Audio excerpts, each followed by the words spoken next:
السلام علیکم، میں آپ کا بھائی دانش مفتی سلیمان عزیز صاحب کا بیان بہت اچھا بیان ہے، ایک بار ضرور سنیں۔ میرے عزیزو، خواب جو ہے اس کے بارے میں حدیث پاک میں بھی ہے، مومن کا دیکھا ہوا خواب اکثر سچ ہوا کرتا ہے، بلکہ فرمایا گیا نبوت کا 46واں حصہ ہے۔ مطلب یہ ہے کہ سچائی ہوا کرتی ہے، اور اللہ تبارک و تعالیٰ جب اپنے مومن بندوں کو کسی بات سے الرٹ کرنا چاہتا ہے تو خوابوں کے ذریعے سے انہیں پیغام دیتا ہے۔ لیکن خوابوں کی تعبیر جاننا یہ ہر کس و ناکس کا کام نہیں ہے۔ ایرے غیرے نتھو کھیرے خوابوں کی تعبیر نہیں بتا سکتے۔ خوابوں کی تعبیر ایک علم ہے باضابطہ، اس کے لیے بہت ساری چیزوں کا جاننا ضروری ہے، اور خواب دیکھے ہو تو ہر کسی سے بیان بھی مت کرو۔ فرمایا گیا کہ اس سے بیان کرو جو خوابوں کی تعبیر کا علم رکھتا ہے، عالم دین ہے یا عالم باعمل ہے، اس کے پاس تم اپنے خواب بیان کر سکتے ہو۔ ہر ایک کے سامنے خواب بیان کرنا بھی نہیں چاہیے، مومنوں کو یہ کہا گیا ہے۔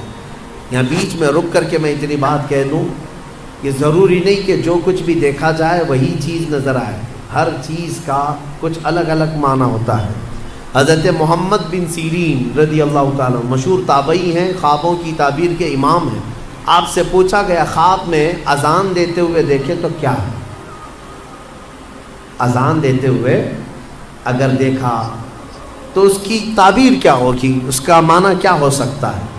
توجہ چاہتا ہوں میں، صرف جھٹ سے ایسے ہی تعبیر نہیں بتا دی جائے گی کہ اذان دیتے ہوئے دیکھے، ہاں اس کا معنی یہ ہے۔ پہلے یہ دیکھا جائے گا کہ دیکھنے والا کون ہے۔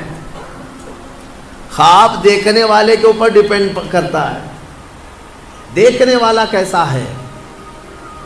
تو دو تعبیریں آتی ہیں اس کی۔ اگر دیکھنے والا شریف آدمی ہے، نیک آدمی ہے، تو اس کا مطلب یہ ہے کہ عنقریب وہ حج پر جائے گا۔ اذان دیتے ہوئے دیکھا یا سنا، اور وہ بھی قرآن کی آیت سے انہوں نے ثابت کیا، وَأَذِّن فِي النَّاسِ بِالْحَجِّ۔ اذان دیتے ہوئے اگر نیک آدمی نے دیکھا، پابند صوم و صلاۃ ہے، تو اس کا معنی ہے کہ وہ حج پر جائے گا۔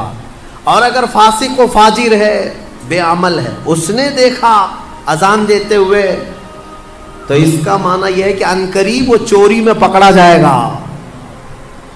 زمین آسمان کا فرق ہے تعبیروں میں، ایک ہی اذان ہے، دیکھنے والے کے اوپر ڈیپینڈ کرتا ہے۔ ایک حج پہ جا رہا ہے اور ایک جیل جا رہا ہے، چوری میں پکڑا جائے گا۔ اس کو بھی انہوں نے قرآن کی آیت سے ثابت کیا، فَأَذَّنَ مُؤَذِّنٌ أَيَّتُهَا الْعِيرُ إِنَّكُمْ لَسَارِقُونَ۔ قرآن پاک میں یہ دونوں جگہ پر اذان کا لفظ آیا۔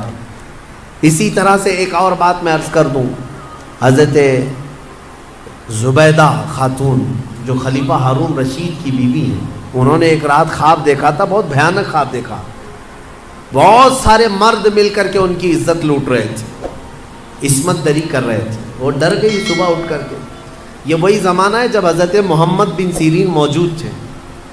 زبیدہ خاتون نے اپنی ایک خادمہ کو بلایا اور کہا حضرت محمد بن سیرین کے پاس جا، ایک خواب کی تعبیر پوچھ کر کیا، لیکن یہ کہنا کہ تو نے دیکھا خواب۔ عیب ہے نا، بادشاہ کی بیوی اگر ایسا خواب دیکھی ہے تو شرمندگی کی بات ہے کہ کیا کیا دیکھتی ہے خواب میں، لوگ باتیں بنائیں۔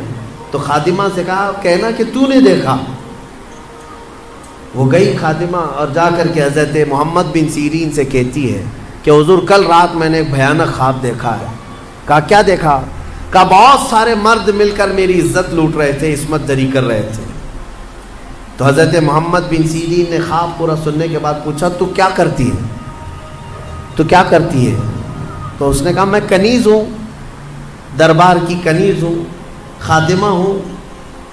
حضرت محمد بن سیرین ہنسنے لگے، کہا تیری حیثیت ہی نہیں، تو یہ خواب دیکھ ہی نہیں سکتی، تو نے نہیں دیکھا یہ خواب، جھوٹ بول رہی ہے، جھوٹ بول رہی ہے۔ اس نے کہا آپ کو اس سے کیا مطلب؟ کہا بتا صحیح کس نے دیکھا، میں تعبیر بتا دوں۔ اس خادمہ نے کہا آپ نے تو پکڑ لیا ہے، یہ میری ملکہ زبیدہ خاتون نے دیکھا۔ تو حضرت محمد بن سیرین نے کہا ٹھیک ہے جاؤ، اپنی ملکہ، اپنی زبیدہ سے یہ بشارت دے دینا کہ اس خواب کی تعبیر کوئی گھناؤنی نہیں ہے، عنقریب وہ ایک ایسا کام کرے گی جس سے پوری امت فائدہ اٹھائے گی، نیک کام کرے گی۔ اور اس خواب کی تعبیر ہی ہے کہ زبیدہ خاتون نے دریائے دجلہ سے لے کر عرفات کے میدان تک ایک نہر بنائی حاجیوں کے پانی پینے کے لیے۔ ہاں، ایک نہر زبیدہ خاتون نے اپنے پیسوں سے بنوائی تھی۔ حاجی عرفات کے میدان میں بڑے پیاسے ہوتے تھے، وہاں پانی کا انتظام نہیں، تو اس نے پانی کا انتظام کروایا، اور وہ نہر زبیدہ کی باقیات اور آثار آج بھی موجود ہیں مکہ میں، آج بھی ہیں۔ اور جانتے ہیں اس نہر سے 1200 سال تک حاجی پانی پیا کرتے تھے۔ تو ایک امت، بہت بڑی امت نے نفع اٹھایا۔ تو خواب کا مطلب یہ نہیں ہے کہ جو دیکھا وہی ہو جائے گا، کبھی کبھار موت کی تعبیر زندگی سے ہے، کسی کے انتقال کی تعبیر اس کی زندگی